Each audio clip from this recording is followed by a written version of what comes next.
On se retrouve aujourd'hui pour le bilan lecture du mois d'août.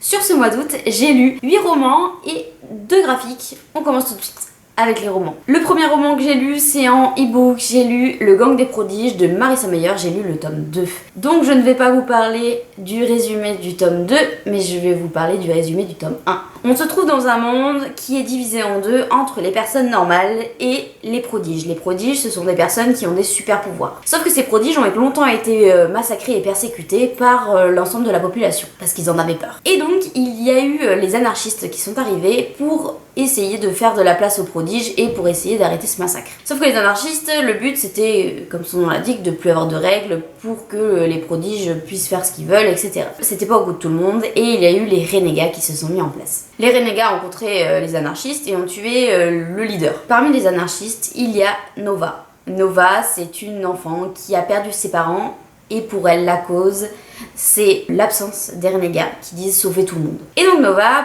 pour essayer de faire tomber les renégats, elle va s'infiltrer dans le programme et va devenir elle-même une renégat sous couverture. Sauf qu'elle va se lier d'amitié au fils adoptif des deux principaux renégats qui sont en charge de cette structure. Moi je suis une grande fan de Marissa Meyer, j'ai adoré les chroniques lunaires qui sont là. C'est une autrice que j'affectionne particulièrement, surtout pour ses réécritures de contes. Alors pour l'instant c'est vrai que j'ai lu que les chroniques lunaires et donc je suis en train de lire Le Gang des prodiges. Mais pour l'instant j'ai pas lu Gilded, donc toujours pareil, mon accent anglais est vraiment very much. Et j'ai pas lu Heartless. Donc Le Gang des prodiges, on sort un peu de ce cadre-là. Et j'ai eu du mal à rentrer dans le premier tome, vraiment beaucoup de mal. J'ai galéré. Et puis finalement, je me suis pris au jeu entre Nova et ce fameux fils adoptif, à essayer de comprendre les enjeux, etc.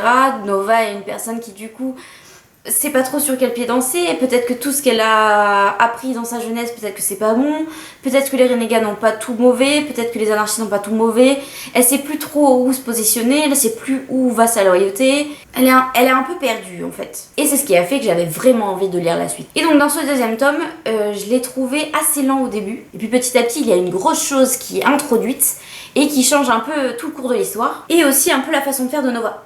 Parce que du coup elle est un peu poussée à faire des choses qu'elle n'est pas censée faire. Et j'ai trouvé que cette intrigue était un peu plus poussée et que du coup j'avais envie de savoir la suite. Donc là j'ai lu les 2 premiers tomes, il me reste que le 3e. Donc concrètement, c'est pas la saga de l'année. Je pense pas que ce soit une saga qui va me rester en mémoire. Ça va peut-être dépendre du tome 3, mais pour l'instant, je trouve que ça va crescendo, mais c'est quand même pas une histoire dans laquelle je suis absorbée, où j'ai vraiment envie d'avoir la suite, où j'ai du mal à lâcher le bouquin, c'est pas trop ça, mais c'est sympa. Ensuite, on passe à une saga que là, par contre, j'adore et je dévore tous les bouquins. Je vous parle du tome 4 de Lucinda Riley, Les 7 sœurs. Et donc là, on est sur La sœur à la perle. On se trouve dans un livre où le père adoptif meurt et laisse à ses 6 filles adoptives des coordonnées géographiques et une lettre pour qu'elles puissent retrouver leurs racines. Et dans chaque livre, il y a une partie au passé et une partie au présent. Donc dans celui-ci, on suit la 4e sœur qui est Sissi. C'est la sœur qui parle le plus, qui est un artiste dans l'âme et qui est toujours en binôme avec la 3e sœur, Star. Sans vous spoiler d'éléments, dans celui-ci, Sissi se retrouve en Australie pour retrouver cette racine. Et en fait, ce qui m'a le plus plu, c'est que Lucinda Riley a vraiment fait un travail de recherche sur les aborigènes et ce qui s'y passait en Australie. Toute l'histoire est basée donc sur l'histoire, mais effectivement c'est romancé, il y a des choses qui ont été rajoutées, il y a des choses qui ne sont pas exactes. C'est pas un vrai roman historique avec des faits réels.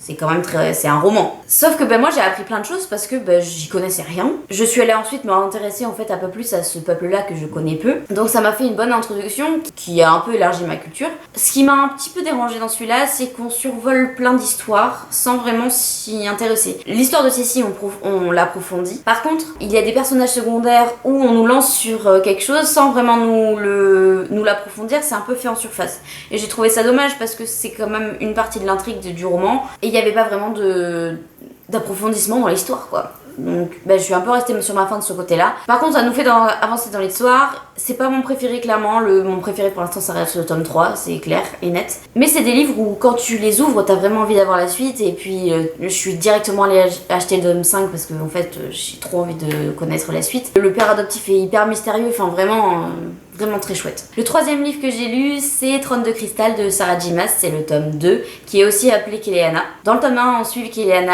qui est enfermée dans une mine en tant qu'esclave et qui se fait sortir de cette mine-là pour devenir pour participer à un concours qui lui permettrait de devenir l'assassin du roi. On m'avait prévenu, les 2 premiers tomes sont assez simples, y a pas vraiment, l'intrigue n'est pas très poussée, c'est je t'aime moi non plus, on se fuit, on s'aime, les émotions sont pas très recherchées, enfin, et on m'a dit qu'à partir du tome 3 ça changeait. Donc le deuxième ressemble au premier, il y a un petit mystère qui m'a un peu tenu en haleine, mais rien de fou. Donc j'attends de voir le 3, mais si le 3 il n'y a pas le changement attendu, je pense que j'arrêterai la saga. Parce que pour l'instant c'est pas assez approfondi en fait. Le monde est pas très exploité, les personnages sont pas hyper exploités, tout est un peu disproportionné. Ça se lit vite parce que là en version poche, il fait 400, même pas 400 pages ou à peu près 400 pages, donc ça va vite à lire, mais pour l'instant ça m'emporte pas plus que ça dans l'histoire. Kellyanne est un peu bizarre, j'ai pas l'impression qu'elle soit très constante. On a l'impression qu'elle est super badass d'un côté et puis très fragile de l'autre. Mais c'est normal qu'on puisse avoir les 2 personnalités, mais là j'ai l'impression que c'est 2 personnages différents, que parfois c'est tête fonceuse et machin, et des fois si je réfléchis trop, j'ai l'impression que tout son caractère n'est pas très stable, et j'ai l'impression d'avoir plusieurs personnages dans une seule personne. Donc je suis pas convaincue. Par la suite, j'ai lu Les Libraires Gauchers de Garth Nix. C'est un livre dans lequel on suit Sophie, je crois, qui arrive à Londres pour retrouver son père, sauf qu'elle assiste en direct au meurtre de la personne qui pourrait lui permettre de trouver son père. Et elle va rencontrer des personnages qui sont libraires, sauf qu'il y a des libraires gauchers, il y a des libraires droitiers. Les gauchers et les droitiers n'ont pas le même devoir et ils ont tous les 2 des pouvoirs magiques, mais ils ne font pas du tout la même chose. Très honnêtement, j'ai abandonné ce livre. J'ai pas réussi à rentrer dans l'histoire, j'avais l'impression d'avoir des stéréotypes devant moi, enfin les personnages étaient des stéréotypes vraiment trop poussés pour moi, j'avais l'impression qu'ils étaient pas réalistes. Je me suis pas du tout attachée à Sophie, c'est Sophie je crois son prénom, bon on l'appellera Sophie, même si je ne suis pas sûre que ce soit son prénom. Je me suis pas attachée du tout à Sophie, je comprenais pas pourquoi elle voulait le trouver, même si, enfin, j'ai l'impression d'être passée complètement à côté. J'ai lu quand même 60% du livre je crois, je l'ai lu en e-book, mais alors déjà j'ai très peu de souvenirs à l'heure actuelle alors que c'était dans le mois dernier, donc je comprends pas. Mais en plus de ça, tous les personnages il n'y en a pas un seul qui m'a marqué. Je comprenais pas, j'étais perdue, j'avais l'impression que ça avançait pas, qu'il n'y avait pas vraiment d'intrigue. Ça tournait en rond, on essayait d'aller trouver des informations sur le père, mais en même temps il y avait des monstres qui apparaissaient, il y avait des démons. Non, voilà. Non, ça l'a pas fait pour moi. Et ensuite, j'ai lu Gaston de Laurie Langton. Langdon? Ah, c'est Langdon. Pourquoi je l'appelle Langton depuis le début? Bon, bah c'est Laurie Langton. Langdon, j'arrive pas à le dire. C'est Laurie Langdon dans l'édition Hachette Rose. C'est dans la série des Happily Never After et c'est le 2e tome qui est paru. Ils peuvent se lire indépendamment, il n'y a pas de lien. Donc j'ai lu le premier qui était Vanessa, donc sur l'alter ego de Ursula, et ensuite j'ai lu donc celui-ci qui est sur Gaston. On suit Gaston avant l'histoire avec Belle. J'ai vraiment apprécié ce roman dans le sens où on nous montre un Gaston qui est pas du tout celui qu'on connaît du Disney. Alors vraiment pas. C'est un Gaston qui se fait laminer par ses parents, qui est visiblement tout... j'ai envie de dire tout cuss, mais non, tout fin. Tout fin, avec de l'acné, pas de cheveux, pas de muscles, rien du tout. Donc tout le contraire de rien que l'image qu'on a là. Très arrogant, etc. Et il va rencontrer une jeune fille qui a des pouvoirs, sauf que dans ce monde-là, les pouvoirs sont interdits et ceux qui ont des pouvoirs sont considérés comme des sorcières et donc sont maltraités. Il va l'héberger chez lui en tant que servante et ils vont faire un pacte. Et ça part de là, l'histoire part de là, du pacte. Et ce que j'ai apprécié, c'est que ça nous permet de revenir en arrière, de comprendre pourquoi Gaston est tel qu'il est dans le Disney. On nous dépeint un mec qui est très peu sûr de lui, et laminé par ses parents et qui petit à petit en fait se transforme et se rapproche du Gaston qu'on connaît du Disney. J'ai juste eu l'impression que c'était un peu long parce que ça tourne toujours autour de la même intrigue. Alors, ce qui est logique en soi, mais sauf que c'était pas une intrigue qui permettait de faire autant de pages. Et en plus, ça pose question sur qu'est-ce que c'est l'amour. Est-ce que l'amour, c'est la dépendance de l'autre, avoir besoin de l'autre? Est-ce que c'est un sentiment qui est partagé? Est-ce que c'est quelque chose qui s'échange, qui se partage, qui fait qu'on est indépendant l'un de l'autre, mais qui est un ciment dans le couple? Ça pose énormément de questions sur l'amour qui fait pas mal réfléchir, même si j'avais déjà ma réponse à la question, mais je trouve que pour les plus jeunes qui peuvent tomber dessus, ça permet de lancer un questionnement. Est-ce que vraiment la façon dont Gaston aime cette jeune fille, est-ce que c'est de l'amour? Est-ce que c'est ça qu'on veut? Est-ce que c'est vraiment genre, tous les questionnements qui sont posés là-dessus? J'ai trouvé ça plutôt bien fait, pas en plus assez rentre dedans, mais plus dans les nuances, dans certaines phrases, dans la façon de fonctionner. Et j'ai trouvé ça vraiment chouette. Après, on est toujours dans Happily Never After, donc on sait très bien que c'est une histoire qui va finir mal. Donc quand on ouvre un livre de cette série, il faut savoir que c'est pas une histoire d'amour qui finit bien. Elle finit mal pour plusieurs raisons. Alors dans Vanessa et dans Gaston, la façon de finir est pas du tout la même. Pas de la même façon, pas aux mêmes ampleurs, etc. Mais on sait que ça va mal finir. Pour l'introduction de Disney, dans tous les cas, on sait très bien que cette personne, cette sorcière, n'est plus dans les parages, quoi. Donc vraiment sympa, j'ai plutôt apprécié. Je suis morte de rire alors que j'ai même pas commencé à en parler. Ensuite j'ai lu... Il faut que je me calme, attends. J'ai lu ensuite le Quart de foudre de TJ Klune. Alors j'avais lu La maison au milieu de la mer Tyrienne le mois dernier. Et donc je voulais essayer autre chose. Et alors celui-là il a rien à voir avec La maison au milieu de la mer Tyrienne, où c'est tout mignon, tout mielleux, transformation, etc. Et puis là t'ouvres le livre et toute la première partie du livre c'est que des blagues en dessous de la ceinture.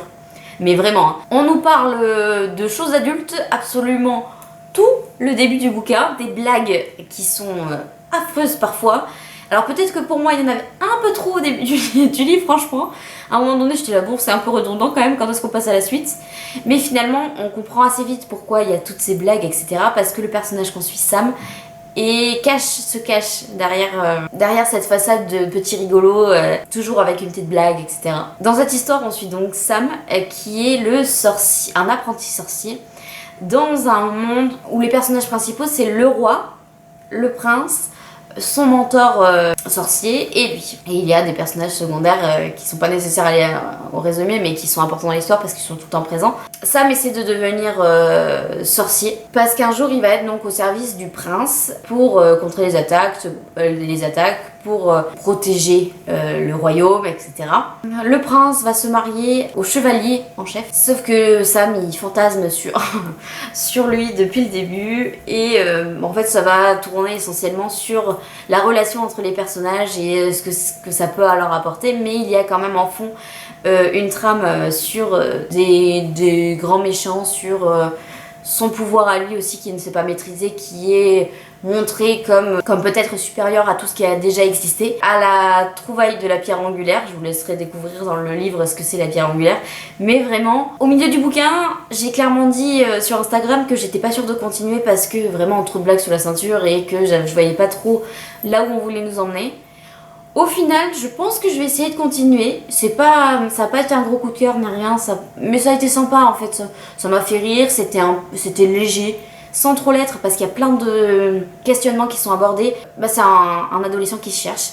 Et je trouve ça très marrant parce que ce livre-là, je n'ai pas regardé pour qui c'était conseillé, mais vu toutes les scènes qu'il peut y avoir, enfin les blagues, les scènes, je pense que c'est pour les adultes. Il faudrait que je me renseigne, je mettrai peut-être ça dans la barre d'infos si j'y pense. Mais c'est assez attendrissant parce que c'est vraiment un jeune homme qui se cherche et qui veut savoir comment grandir, comment changer, comment atteindre ce dont il a envie. C'est assez... en fait il est attachant du coup Sam. Donc on verra si je continue, mais j'ai plutôt bien aimé. Le 7e livre lu, c'est Le Gros Bébé. Le Prieuré de l'Oranger. J'avais du temps cet été, je me suis dit si je le lis pas là, je ne le lirai jamais. On se trouve dans un Raynham où on suit plusieurs personnages sur une espèce de grande île. On suit 4 à 5 personnages qui au début n'ont aucun lien les uns avec les autres et on comprend pas vraiment pourquoi on les suit. Pourquoi on les suit tous en fait? Qu'est-ce qui va faire que ça a un intérêt qu'on les suive tous? Ce qui m'a gêné au début de mon histoire, c'est que déjà il y a beaucoup de personnages donc il faut savoir où il est, qui il est, où, pourquoi, qui, quoi. Donc au début t'es un peu perdu parce que c'est le temps que tu t'adaptes aux personnages qu'on te présente. Et la seconde chose qui m'a un petit peu dérangée au début, c'est qu'il y a des personnages forcément qu'on a moins envie de suivre que d'autres. Donc il y a un personnage en particulier, Nickley. Alors lui, je m'en fichais ce qui pouvait bien lui arriver. Je comprenais pas vraiment ce qu'il faisait là. Parce que c'est quand même très centré autour des femmes fortes. Parce que c'est ça c'est un gros point fort. C'est des femmes fortes qui savent ce qu'elles veulent, qui ont aussi leurs faiblesses, mais qui savent ce qu'ils veulent, qui sont badass. Au milieu de tout ça, il y a des dragons. Donc moi j'adore les dragons, donc forcément j'étais vraiment super contente. Moi mes personnages préférés c'était Ead et Tané. Parce que vraiment C'est des personnages qui sont badass et complets, qui savent ce qu'elles veulent, qui se sont battues pour arriver là où elles sont. Et donc petit à petit, en fait, tous ces personnages qui sont sur des points différents vont finir par se rejoindre et ça va créer une énorme quête qu'on nous place assez vite dans l'histoire, mais on se rend pas compte de comment chacun va avoir sa place de choix pour arriver jusqu'à la conclusion de l'histoire. Donc franchement j'ai apprécié, j'ai trouvé qu'il y avait des petites longueurs où on revenait en arrière et puis on repartait, et la reine qu'on suit, sa branche, je la trouve pas... J'avais du mal à trouver des atomes crochus avec elle, je pense que c'était fait exprès en vrai, mais des fois elle me saoulait. Donc il y a des petites lenteurs, mais dans le fond c'est comme une quête. Ce qui m'a dérangé aussi c'est la fin qui a été très rapide par rapport à toute la construction de l'histoire. Alors peut-être qu'il y avait besoin de toute la construction de l'histoire pour arriver à cette fin là, mais la fin n'était pas assez développée ou n'avait peut-être pas besoin d'être plus développée, mais moi il m'a manqué quelque chose. J'ai trouvé que le voyage pour arriver jusque là était beaucoup plus long que la conclusion de l'histoire. En tout cas j'ai passé un vraiment bon moment. Je vais aller lire le préquel je pense assez vite, mais vu la pavasse que c'est aussi, je pense que je vais pas le lire tout de suite, peut-être que ça attendra l'été prochain. Parce que là je me vois pas relire une grosse pavasse comme ça qui est, c'est un univers en plus de fantasy qui est très dense, où tu suis beaucoup de personnages, où il y a plusieurs systèmes de magie. Donc, on s'y perd d'un moment. Et enfin, au niveau des romans, j'ai fini avec Un sac de billes de Joseph Chauffeau chez le livre de poche jeunesse. Donc là, c'est un livre que j'ai depuis très longtemps. C'est ma mère qui me l'avait offert quand j'étais petite. C'est un livre jeunesse qui parle de la Seconde Guerre mondiale. Dans celui-ci, on suit Joseph et son frère Maurice qui sont juifs dans la France occupée de 1942. Et ses parents vont leur demander de partir pour rejoindre la zone libre et se débrouiller. Donc en fait ils vont partir à deux. Joseph a 10 ans, Maurice a 2 ou 3 ans de plus, et ils vont partir sur les routes pour atteindre la zone libre et rejoindre leurs frères qui sont déjà dans la zone libre. Et donc on va suivre leur périple tout le long en tant que juifs, comment ils vont se débrouiller, qui est-ce qui va être mis sur leur chemin pour y arriver ou non. Et je trouve que c'est un livre qui est plutôt bien fait pour les jeunes. Même moi, en fait, finalement, qui l'avais déjà lu quand j'étais plus jeune et qui m'avait marqué, j'ai réapprécié de le lire, donc ça se lit très vite. Mais ça remet des éléments en perspective et puis c'est le point de vue d'un enfant. On se rend bien compte qu'il sait pas tout, il comprend pas tout, mais il est quand même assez grand pour comprendre certaines choses et il est vraiment agréable. Bon, j'ai eu un problème de son avec l'autre vidéo, donc après, au bout de 15-16 minutes le son est décalé, donc à la fin de la vidéo il faut que je la refilme. Je disais donc, on parlait de sac de billes, normalement le résumé c'est bon, ça a fonctionné. Donc mon avis sur ce livre, c'était donc un livre que j'avais lu quand j'étais plus jeune et donc la relecture a été plutôt bonne. C'est intéressant d'avoir le point de vue d'un enfant sur toute cette histoire parce que on sent qu'il comprend pas tout, mais en même temps il est assez lucide sur ce qui se passe parce que leurs parents expliquent. Il part tout seul, c'est assez... quand on pense à l'époque actuelle, on verrait pas beaucoup d'enfants qui traversaient la moitié de la France. C'est quand même assez atypique. C'est vrai que c'est une période que nous actuellement en France on ne vit pas. Et vraiment j'ai été un peu transportée avec ces enfants qui essayent de s'en sortir, qui ont toujours plus ou moins une épée Damoclès sur la tête. Vraiment il est incroyable. J'ai pas eu le coup de cœur que j'ai eu quand j'étais jeune parce que c'est pas dirigé pour des adultes, mais j'ai passé un super bon moment de lecture et puis ça m'a replongé dans une histoire que j'avais adorée enfant. C'est touchant cette histoire là, c'est une période qui est assez affreuse et c'est des enfants qui affrontent ça. Enfin voilà, si vous êtes adulte, franchement foncez parce que c'est quand même pour moi un ouvrage qui est important et qui peut être super intéressant, surtout qu'à la fin il y a toute une partie du Joseph Chauffeau actuel. Parce que du coup l'histoire qu'on suit c'est sa propre histoire à lui et il fait tout un pan de l'explication du pourquoi, du comment. Vraiment ça a été c'est super chouette à suivre et puis du coup moi j'ai trouvé très intéressant parce que j'ai réappris plein de choses. Si vous avez l'occasion, lisez-le. Et donc on finit avec les 2 graphiques que j'ai lus ce mois-ci. J'ai lu L'Atelier des sorciers tome 11. C'est vraiment une lecture doudou, j'adore cette saga, vraiment j'adore suivre Coco, j'adore suivre les personnages, je le trouve vraiment tout mignon, tout plein, en abordant même des sujets quand même très intéressants. Par contre, ce que je commence à reprocher là, c'est que le 10 et le 11, on n'apprend pas grand chose, l'histoire avance pas vraiment, j'ai l'impression qu'on patauge, il n'y a pas vraiment d'avancée, donc j'espère que dès le 12e on va avoir des éléments nouveaux parce que là, ça tourne en rond. J'ai peur de finir par me lasser si ça avance pas. Et le dernier, j'ai lu le tome 5 des Carnets de l'apothicaire, écrit par Oula, il va falloir faire attention à mon écorchage de nom. Itsuki Nanao, ah ça va celui-là. Et le dessin c'est Neko Kurage, je sais pas comment on dit, courage, j'en sais rien. Ça c'est une saga que j'ai découverte assez récemment et vraiment c'est une pépite. Mao Mao, cette jeune fille est absolument délicieuse à suivre. Elle est pleine de ressources et tout, c'est vraiment trop agréable. Donc ça je vais continuer avec plaisir. Pareil, il y a 11 tomes qui sont sortis, j'ai le 6 et le 7 dans ma palle. Et puis les autres je continuerai, à moins qu'il y ait un changement drastique et que ça me plaise plus, je vois pas comment. Donc j'ai trop hâte, j'adore les dessins en plus. Voilà, j'ai terminé mon bilan d'août, j'espère que ça vous aura plu. Si jamais c'est le cas, merci de laisser un pouce en l'air ou de vous abonner. Et moi je vous dis à bientôt, passez une bonne semaine et surtout prenez soin de vous.